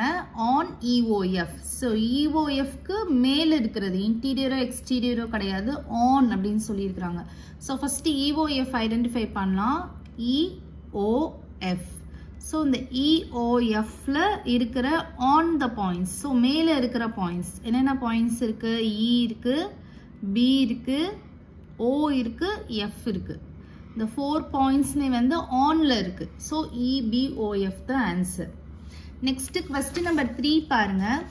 Draw rough diagrams of 2 angles such that they have. First one என்ன சொல்லியிருக்கிறாங்க? 1 point in common அப்படின்னு சொல்லியிருக்கிறாங்க. நம்ம தான் ரஃப் டயக்ராம் வரையணும். அதில் 2 ஆங்கிள்ஸ் இருக்கிற மாதிரி வரையணும். அதே மாதிரி அதுக்கப்புறம் சம் கண்டிஷன்ஸ் கொடுத்துருக்குறாங்க, அதுபடி நம்ம வரையணும். ஃபர்ஸ்ட் கண்டிஷன் வந்து 1 point in common. 1 point வந்து காமனாக இருக்கிற மாதிரி சொல்லியிருக்கிறாங்க. ஸோ ஃபஸ்ட்டு 2 ஆங்கிள்ஸ் இருக்கிற மாதிரி வரைஞ்சிக்கலாம். ஸோ ஓன்றது காமன் பாயிண்ட்டு. ஸோ ஓலேருந்து 2 ஆங்கிள்ஸ் வர மாதிரி பார்த்துக்கலாம். PQRS. ஸோ இங்கே ஒரு ஆங்கிள் ஃபார்ம் ஆகும், இங்கே ஒரு ஆங்கிள் ஃபார்ம் ஆகும். So PQRS. ஸோ இதுக்கு காமனாக இருக்கிற point O. O is the common point. 1 point தான் நமக்கு காமன் இருக்கணும் அப்படின்னு சொல்லியிருக்கிறாங்க. இப்போ நான் இங்கே ஃபார்ம் ஆகிற ஆங்கிள் நான் போட்டேன் அப்படின்னா எனக்கு என்ன ஆகும்? அது தப்பாக தான் வரும். ஏன்னா 2 பாயிண்ட்ஸ் காமன் ஆயிரும். ஓவும் காமன் ஆயிரும், Qவும் காமன் ஆயிரும். ஸோ அந்த மாதிரி நம்ம பண்ணக்கூடாது. நமக்கு 1 பாயிண்ட் தான் காமனாக இருக்கணும்னு சொல்லியிருக்கிறாங்க. அப்போ இங்கே ஒரு ஆங்கிள் ஃபார்ம் ஆகிற மாதிரி காமிக்கணும், இங்கே ஒரு ஆங்கிள் ஃபார்ம் ஆகிற மாதிரி காமிக்கணும். இப்போ ஆன்சர் வந்து O is the common point. அடுத்து பி சம் என்ன சொல்லியிருக்கிறாங்க? 2 பாயிண்ட்ஸ் இன் காமன். இப்போ இங்கே வந்து 2 பாயிண்ட்ஸ் இன் காமன் சொல்லிட்டாங்க. ஸோ இந்த டயக்ராமே நீங்கள் இங்கே வரைஞ்சிங்கன்னா தப்பாயிடும். இப்போ உங்களுக்கு புரிஞ்சிருக்கும்னு நினைக்கிறேன். இப்போ 2 பாயிண்ட்ஸ் இன் காமன் சொல்கிறனால இப்போ 2 ஆங்கிள்ஸ் வர மாதிரி நம்ம வரைஞ்சிட்டு இப்போ வந்து DEFO. ஸோ இங்கே ஒரு ஆங்கிள் ஃபார்ம் ஆகுது, இங்கே ஒரு ஆங்கிள் ஃபார்ம் ஆகுது. இந்த 2 ஆங்கிளுக்கு காமன் பாயிண்ட் 2 பாயிண்ட்ஸ் இருக்கணும்னு சொல்லியிருக்காங்க. ஸோ O ஒரு காமன் பாயிண்ட், E ஒரு காமன் பாயிண்ட். ஸோ இந்த 2 ஆங்கிள்ஸ்க்கும் 2 காமன் பாயிண்ட் இருக்குது. So 2 points in common. Next C செம்ல சொல்லியிருக்கிறாங்க 3 பாயிண்ட்ஸ் இன் காமன் சொல்லியிருக்கிறாங்க. ஸோ 3 பாயிண்ட்ஸ் இன் காமன் அப்படின்னா நான் இந்த லைன்லேயே 2 பாயிண்ட் வச்சுக்கிறேன். ஜேன்னு ஒரு பாயிண்ட்டு, ஹச்னு ஒரு பாயிண்ட்டு. இந்த ரெண்டு பாயிண்ட்டுமே இந்த ரெண்டு ஆங்கிளுக்கும் நமக்கு காமனாக இருக்குது. O, J, H ஆர் த 3 காமன் பாயிண்ட்ஸ். ஓகேவா? நெக்ஸ்ட் டிசம் வந்து 4 பாயிண்ட்ஸ் இன் காமன் அப்படின்னு சொல்லியிருக்காங்க. அப்போ இன் அடிஷன் இன்னொரு பாயிண்ட் இங்கே ஆட் பண்ணிக்கிறேன். ஸோ அந்த மாதிரி ஆட் பண்ணிட்டா என்ன ஆகும் அப்படின்னா OFEC இந்த 4 பாயிண்ட்ஸுமே இந்த ரெண்டு ஆங்கிளுக்கு காமனாக இருக்கும். OFEC ஆர் த 4 காமன் பாயிண்ட்ஸ். அடுத்து ஈசம் பாருங்க, 1 ரே இன் காமன். 1 ரே வந்து காமனாக இருக்கணும்னு சொல்லியிருக்கிறாங்க. 2 ஆங்கிள்ஸ்க்கு 1 ரே காமனாக இருக்கணும்னு சொல்லியிருக்கிறாங்க. ஸோ ஓன்றது ஒரு பாயிண்ட்டு. ஸோ அதுலேருந்து நான் 2 ஆங்கிள்ஸ் ஃபார்ம் ஆகிற மாதிரி வரைஞ்சிட்டு AOBC அப்படின்னு நேமிங் கொடுத்துக்கிறேன். ஸோ இதில் வந்து 1 ரே வந்து காமனாக இருக்கணும்னு சொல்லியிருக்காங்க இந்த 2 ஆங்கிள்ஸ்க்கும். ஸோ இது வந்து ரே தானே, ஸ்டார்டிங் பாயிண்ட் இருக்குது, இங்கே வந்து எக்ஸ்டெண்ட் ஆகிக்கிட்டே இருக்குது. ஸோ இது வந்து ரே. இந்த ரே வந்து இந்த ஆங்கிளுக்கும் காமனாக இருக்குது, இந்த ஆங்கிளுக்கும் காமனாக இருக்குது. ஸோ இதுதான் OB is the 1 ray in common. Next exercise 4.4 பாருங்க. Question number 1. Draw a rough sketch of a triangle ABC. Mark a point P in its interior and a point Q in its exterior. Is the point A is the exterior or in its interior? So நம்மளை வந்து ரஃபாக ஒரு triangle வந்து draw பண்ண சொல்கிறாங்க. அதுக்கு வந்து ABC அப்படின்னு சொல்லிட்டு நேம் கொடுக்க சொல்கிறாங்க. Mark a point P in its interior. So Pன்ற பாயிண்ட் வந்து ட்ரையாங்கிளுக்கு இன்டீரியராக வைக்க சொல்கிறாங்க. இன்டீரியர் மீன்ஸ் இன்சைடில் வைக்க சொல்கிறாங்க. And A point Q in its exterior. எக்ஸ்டீரியர்ன்றது அவுட் சைடு ட்ரையாங்கிளில் ஒரு பாயிண்ட் வைக்க சொல்கிறாங்க Q அப்படின்னு சொல்லிட்டு. ஸோ நம்ம இங்கேயும் வச்சுக்கலாம், இங்கேயும் வச்சுக்கலாம், இங்கேயும் வச்சுக்கலாம், எங்கேனாலும் வச்சுக்கலாம். ஸோ ஃபைனலாக என்ன கொஸ்டின் கேட்குறாங்கன்னா, is the point A is the exterior or in its interior? So point A அப்படின்ற பாயிண்ட் வந்து ட்ரையாங்கிளுக்கு இன்டீரியராக இருக்கா இல்லை எக்ஸ்டீரியராக இருக்கா அப்படின்னு சொல்லிட்டு கேட்குறாங்க. ஸோ இது வந்து இன்டீரியராகவும் இல்லை எக்ஸ்டீரியராகவும் இல்லை. பாயிண்ட் A அப்படின்றது வந்து நெய்தர் இன்டீரியர் நார் எக்ஸ்டீரியர் அப்படின்னு சொல்லலாம். எக்ஸாக்டாக சொல்லணும்னா பாயிண்ட் A வந்து is vertex of the triangle. So வெர்டெக்ஸ்னா என்னது? Corners of a triangle. அதாவது sides of a triangle meet. இப்போ இது ஒரு சைட், இது ஒரு சைட்னா இந்த ரெண்டு சைடும் மீட் ஆகிற பாயிண்ட்டை தான் நம்ம வந்து வெர்டெக்ஸ் ஆஃப் அ ட்ரையாங்கிள் அப்படின்னு சொல்லுவோம். இப்போ ட்ரையாங்கிளுக்கு எத்தனை வெர்டெக்ஸ் இருக்கும்? 3 வெர்டெக்ஸ் இருக்கும். ABC இது மூணுமே வெர்டெக்ஸ் தான். அப்போ ஏன்றது வந்து point A is the vertex is the answer. Question number 2 பாருங்க. A sum identify 3 angles in the figure. இந்த ஃபிகர் வந்து அவங்களே கொடுத்துருவாங்க. இந்த ஃபிகர்ல வந்து நம்மளை வந்து 3 triangles வந்து நம்மளை வந்து ஐடென்டிஃபை பண்ண சொல்றாங்க. ஸோ இதில் வந்து எத்தனை ட்ரையாங்கிள்ஸ் இருக்கு பாருங்க. இந்த ஹோல் வந்து ஒரு ட்ரையாங்கிள், அப்புறம் இந்த பார்ட் ஒரு ட்ரையாங்கிள், அப்புறம் இந்த பார்ட் ஒரு ட்ரையாங்கிள். ஓகேவா? நான் இதை உங்களுக்கு ஸ்ப்ளிட் பண்ணி வரைஞ்சி காமிச்சிருக்கேன். இந்த சைடு இருக்கிற ட்ரையாங்கிளை இங்கே வரைஞ்சிருக்கிறேன், அப்புறம் இந்த சைடு உள்ள ட்ரையாங்கிளை இங்கே வரைஞ்சிருக்கிறேன், அப்புறம் ஹோல் ட்ரையாங்கிளை வந்து கீழே வரைஞ்சிருக்கிறேன். ஸோ ஒரு ட்ரையாங்கிளை நம்ம எழுதுகிறப்போ நம்ம வந்து ட்ரையாங்கிள் பிக்சர் போட்டு நம்ம எழுதணும். ட்ரையாங்கிள் எழுதுகிறப்போ ஸோ இப்போ ஃபர்ஸ்ட் ட்ரையாங்கிளுக்கு வந்து ABD ஒரு ட்ரையாங்கிள், அப்புறம் ADC ஒரு ட்ரையாங்கிள், அப்புறம் ABC ஒரு ட்ரையாங்கிள். இதுதான் ஆன்சர். நெக்ஸ்ட் பிசம் பாருங்க. Write the names of 7 angles. So இந்த ட்ரையாங்கிளில் 7 ஆங்கிள்ஸ் கேட்குறாங்க. நம்ம வந்து இதை இப்போ ஸ்ப்ளிட் பண்ணோம் அப்படின்னா நிறைய பாசிபிள் ஆங்கிள்ஸ் வரும். ஸோ நமக்கு 7 மட்டும் தான் கேட்டிருக்கிறாங்க. ஸோ 7 மட்டும் எழுதுனா போதும். ஸோ இப்போ இந்த ஃபிகரில் பாருங்கள். ஃபஸ்ட்டு வந்து என்ன ஆங்கிள் எழுதலாம்? BAD ஒரு ஆங்கிள் எழுதலாம் A வச்சு. நெக்ஸ்ட்டு வந்து D வச்சு ADB எழுதலாம். நெக்ஸ்ட்டு B வச்சு ABD எழுதலாம். அதே மாதிரி இது வந்து ஒரு 3 ஆங்கிள்ஸ் ஆயிடுச்சு. அதே மாதிரி இந்த சைடு பாருங்கள். A வச்சு எழுதுகிறப்போ DAC எழுதலாம். மிடில் இருக்கணும். எந்த ஆங்கிள் எழுதுகிறோமோ அந்த ஆங்கிள் மிடில் இருக்கணும். Cக்கு எழுதுகிறப்போ ACD அண்ட் Dக்கு எழுதுகிறப்போ ADC. ஸோ இது ஒரு 3, இது ஒரு 3, 6 வந்துடுச்சு. ஸோ இன்னும் ஒரு ஆங்கிள் எழுதணும். ஸோ இங்கே ஒரு காமன் ஆங்கிள் ஃபார்ம் ஆகுது பாருங்கள். இந்த ட்ரையாங்கிளுக்கும் இந்த ட்ரையாங்கிளுக்கும் காமனாக இங்கே ஒரு ஆங்கிள் ஃபார்ம் ஆகுது BAC. இது வந்து காமன் ஆங்கிள். ஸோ நமக்கு வந்து இப்போது 7 ஆங்கிள்ஸ் வந்துடுச்சு. நெக்ஸ்ட் C சம் பாருங்க. Write names of 6 line segment. So இந்த ட்ரையாங்கிளில் இருக்கிற 6 லைன் செக்மெண்ட்டோட நேம் வந்து கேட்குறாங்க. லைன் செக்மெண்ட்னா அதுக்கு ஒரு இனிஷியல் பாயிண்ட் இருக்கும், ஒரு ஃபைனல் பாயிண்ட் இருக்கும். ஸோ அதுதான் லைன் செக்மெண்ட். ஸோ இப்போ இதில் பார்த்தீங்கன்னா ஏபின்றது ஒரு லைன் செக்மெண்ட். லைன் செக்மெண்ட்டுக்கு சிம்பிள் வந்து ஜஸ்ட் ஒரு லைன் ட்ரா பண்ணுறது. அப்புறம் பிடின்றது ஒரு லைன் செக்மெண்ட், டிசின்றது ஒரு லைன் செக்மெண்ட், ஏசின்றது ஒரு லைன் செக்மெண்ட், ஏடின்றது ஒரு line segment, again BC the whole பிசின்றது ஒரு லைன் செக்மெண்ட். இதுதான் 6 லைன் செக்மெண்ட்ஸ் அவங்க கேட்டிருக்கிறது. நெக்ஸ்ட் டிசம் பாருங்க. Which 2 triangles have angle B as common? So பீன்ற ஆங்கிள் வந்து இதுதான் பீன்ற ஆங்கிள். இது வந்து எந்த 2 ட்ரையாங்கிள்ஸ்க்கு காமனாக இருக்குது அப்படின்னு சொல்லிட்டு கேட்குறாங்க. ஸோ இந்த பீன்ற ஆங்கிள் வந்து பார்த்தீங்கன்னா இந்த ஹோல் ட்ரையாங்கிளுக்கும் அப்புறம் இந்த ஏபிடி அப்படின்னு சொல்லிட்டு இந்த சைடு இருக்கு இல்லையா, இந்த 2 ட்ரையாங்கிளுக்கும் காமனாக இருக்குது. அப்போ நம்ம ட்ரையாங்கிள் சிம்பிள் போட்டுட்டு ஏபிடி அண்ட் ஏபிசி அப்படின்னு எழுதணும். So exercise 4.5 question number 1 பாருங்க. Draw a rough sketch of a quadrilateral PQRS. Draw its diagonals, name them.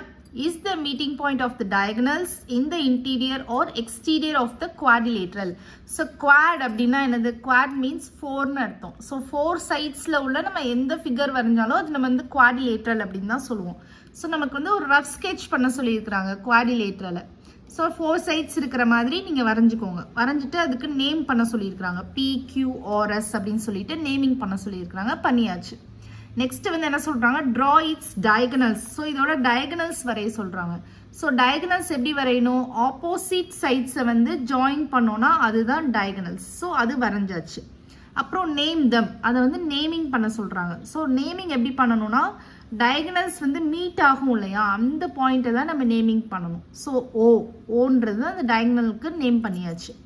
அடுத்து என்ன கேட்குறாங்க? Is the meeting point of the diagonals in the interior or exterior of the quadrilateral.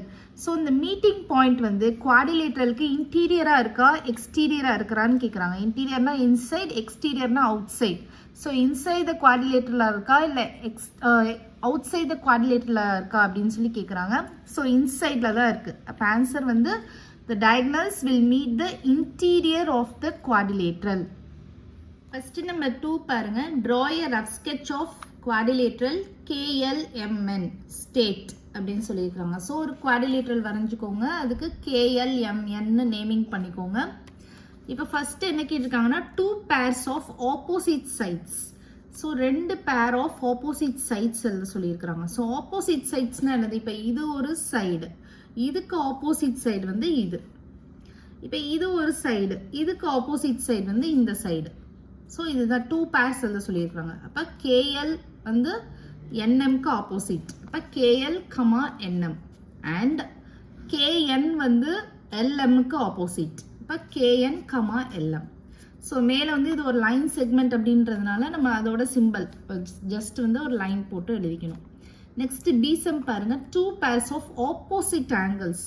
So opposite sides கேட்ட மாதிரி opposite angles கேட்குறாங்க. இப்போ for example இப்போ கேல ஒரு ஆங்கிள் ஃபார்ம் ஆகுது, இதுக்கு ஆப்போசிட் ஆங்கிள் வந்து M. அதே மாதிரி எல்ல ஒரு ஆங்கிள் ஃபார்ம் ஆகுது, இதுக்கு ஆப்போசிட் ஆங்கிள் வந்து N. அப்போ 2 pairs கேட்குறாங்க இல்லையா, அப்போ வந்து ஆங்கிளோட சிம்பிள் வந்து இந்த மாதிரி போடுறது.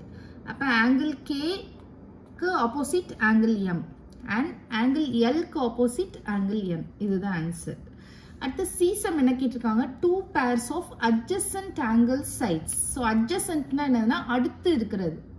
இப்போ இது இருக்குன்னா இதுக்கு அடுத்து இது, இந்த ஆங்கிளுக்கு அடுத்து இந்த ஆங்கிள் அடுத்து இருக்கிறது. ஆப்போசிட்னா ஆப்போசிட்டாக இருக்கிறது, அட்ஜசன்ட்னா அடுத்து இருக்கிறது. ஸோ இப்போ வந்து 2 pairs of adjacent angle sides கேட்குறாங்க. இப்போ வந்து ஆங்கிள் சைட்ஸ் கேட்குறாங்க.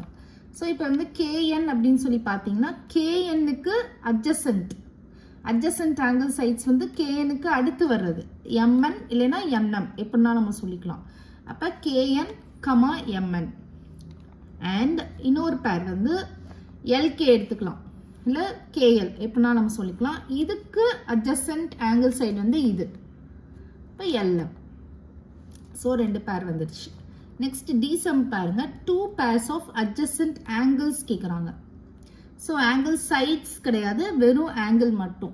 ஸோ இப்போ கேல ஃபார்ம் ஆகுது ஒரு ஆங்கிள், இதுக்கு அடுத்து வர ஆங்கிள் அட்ஜசன்ட்னா இதுக்கு அடுத்து வர ஆங்கிள். ஸோ என்னும் சொல்லிக்கலாம், இதுக்கு அடுத்து எல்லும் சொல்லிக்கலாம். இப்போ நம்ம பேரா ஃபார்ம் பண்ணணும் அப்படின்னு சொல்லியிருக்கிறாங்க. 2 pairs அப்படின்னு சொல்கிறாங்க. அப்போ angle L, angle K, angle L, இது ஒரு பேர். Angle K and angle L. இன்னொரு பேர் வந்து angle N and angle M. Angle N and angle M or two pairs of adjacent angles. So இது answer. Exercise 4.6 question number 1 பாருங்க.